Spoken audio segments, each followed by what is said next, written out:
Răng. Chào các bạn Du. Ăn to lên nha. Hát bài gì? Du.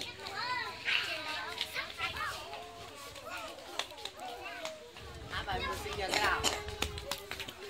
Hát lên. Mừng ngày sinh 2, 3. Đúng đi. Đúng không? Bài hát. Không bài gì? Không có bài gì cả lớp.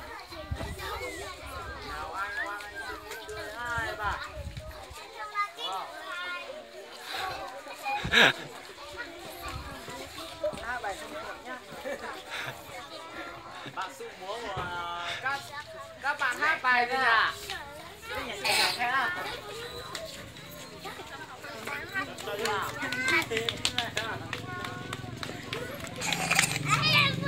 Vui bài gì nhỉ? Sinh à? Sẽ sinh nào hát đây.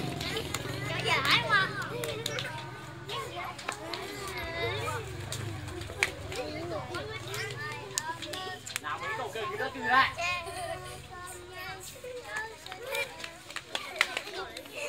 Đây, chào các bạn chưa? Không.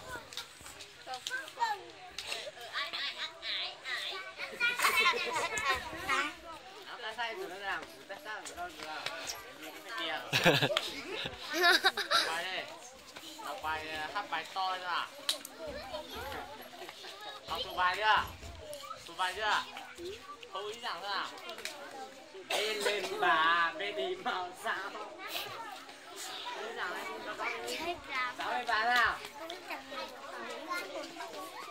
2, 3. Chú ý. Hát bài mặt trăng tròn 2, 3.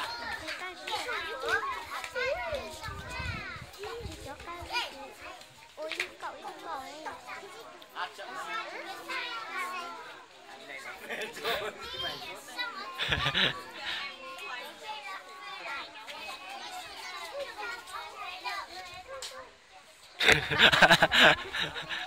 Chạy luôn. Thắng nào. Đi học một bài nữa bạn anh nào. Thắng múa thế nào. Nhảy thế nào. Nhảy hay không? Nhảy nào.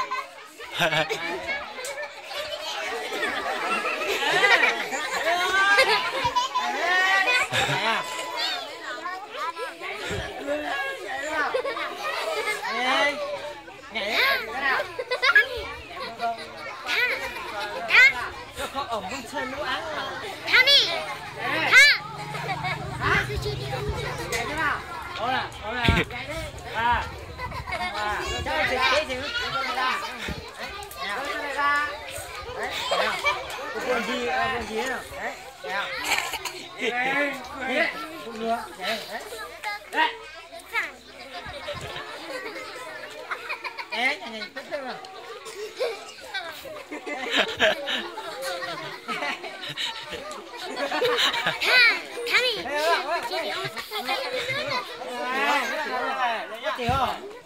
Mất tiểu nó.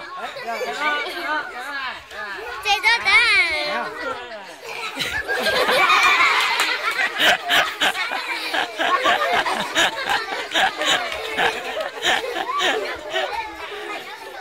Ôi này. Hết đứa nào. Hết lỗi gì nó chạy nó chạy. Nào. Thế vòng là bên đây tí được nào. Đây này. Đây, chút tiểu đi nốt. 2, 3. Theo. Tao đó, lùi tao đó. Đi múa cùng bạn em. Lên hai bạn con nhảy. Ôi, đây này. Quanh một vòng này, quay về như thế ạ. Đấy nhá. 2, 3. Lắp nào á. Thấy không? 2, 3. Thấy không? Đấy. Thấy không? Đấy không? Đấy. Đấy không? 2, 3. Đi vào con nha. Để con đi vào con nha. Thấy không? 2, 3. Lại đây. Thấy không? Thấy không? Thấy không? 2, 3. Thấy đi. Thấy không? Đủ nhá. Thấy. 2, 3. Nhẹ thả. Đi rồi. Dạ này dễ thế nào? Căng. Thấy. Không? Cái con đứa con Đi rồi nào. tao nhá, con biết lấy con mà tao chắc là Đây cho tao đó. À. Đi trước bạn. Tao đi sau. Đấy, đi rồi. Nhẹ đây. Mình tới này. Không đâu à. Thêm một Thôi cái. nào. Rồi. Một cái nào. Chân cái nào. Đấy. Rồi. Đấy rồi. Đấy.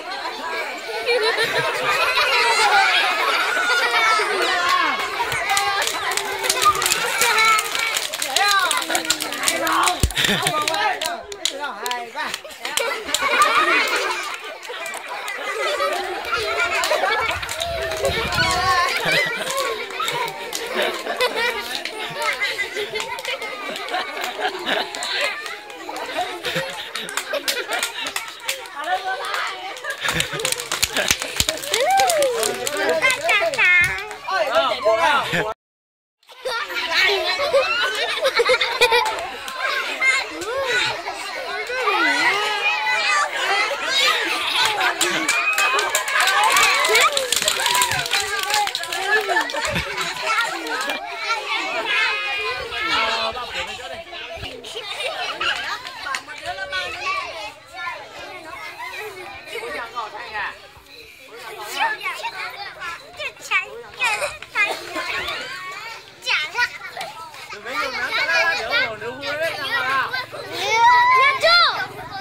Xuất sắc hơn. Vươn tay các bạn ơi.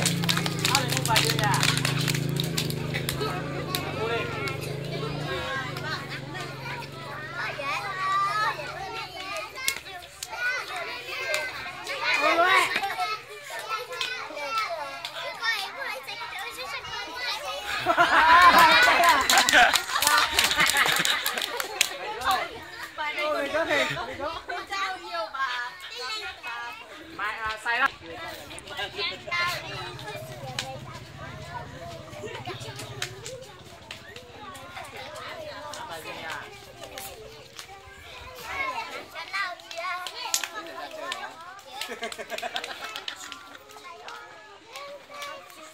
Nào đi ơi.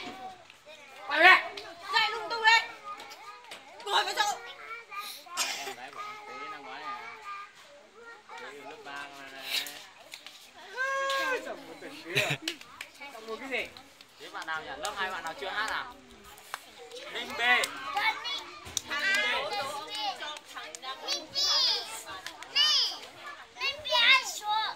Ninh B nào?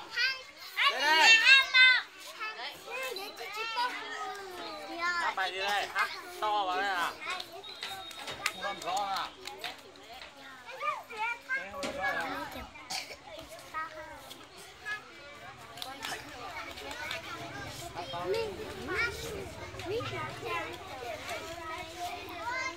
Hát bài chân tình thế nào?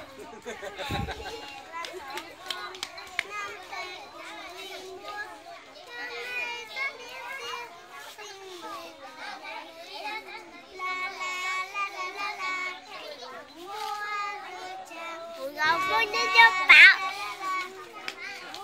Mua cho bảo. Ra đâu?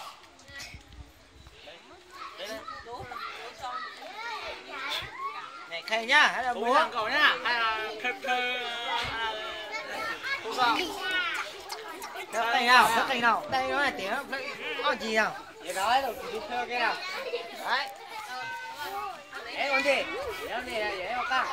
Nha, thì nó này bạn nó đủ nha. Đấy. Hông đấy.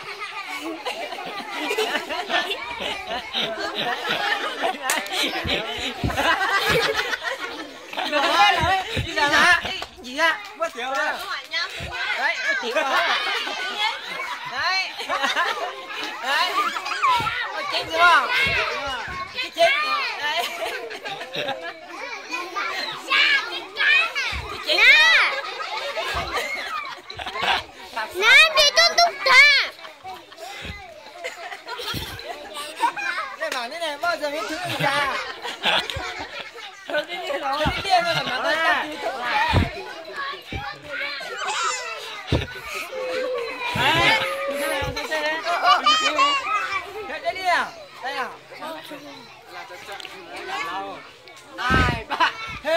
2, 3.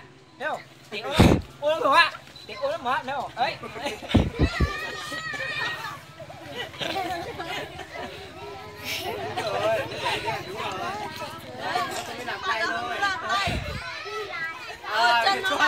Rồi bạn về chỗ hoa hô bạn nào. Trừ đâu. Trừ.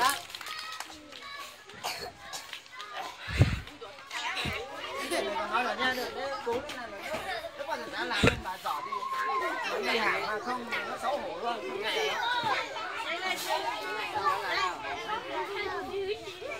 Ôi là nào.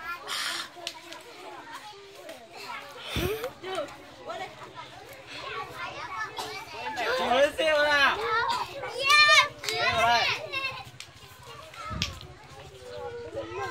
Mày đi lấy một cái cạnh đó đánh cạnh nó hay rồi.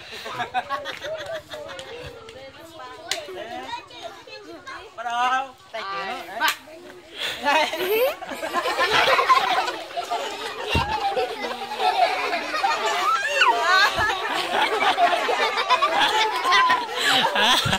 Còn kia nhảy nào. Nhìn ra thấy nó đưa nhảy nào. Tình kiến này nào vào nào, nhìn đôi dài nào, đưa nhảy đi. Nhìn đôi nhảy ok nào. Ok.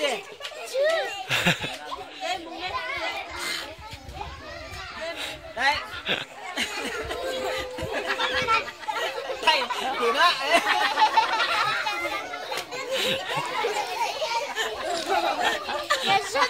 Đấy. Thôi thôi đó. Hay lắm. Một tay không ơi. Sao bạn? Bạn nào chọn câu rồi à? Bạn đi trước một bạn sao? Chưa mới có bạn nào chọn câu rồi cả nữa không?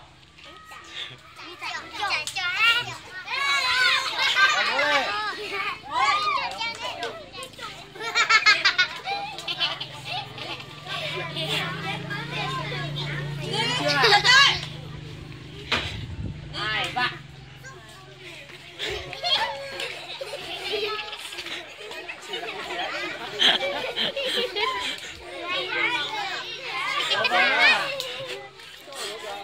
Ê, sao nó tự? Đấy. Đấy. Thôi nào. Ôi này, đấy này. Anh Bình dậy nó nhảy xa anh Bình rồi. Ôi này, ôi ngủ nào. Bình. Nào, 2, 3, thấy ngủ không? Đấy. Đúng rồi, đấy. Nó nhảy nó xa.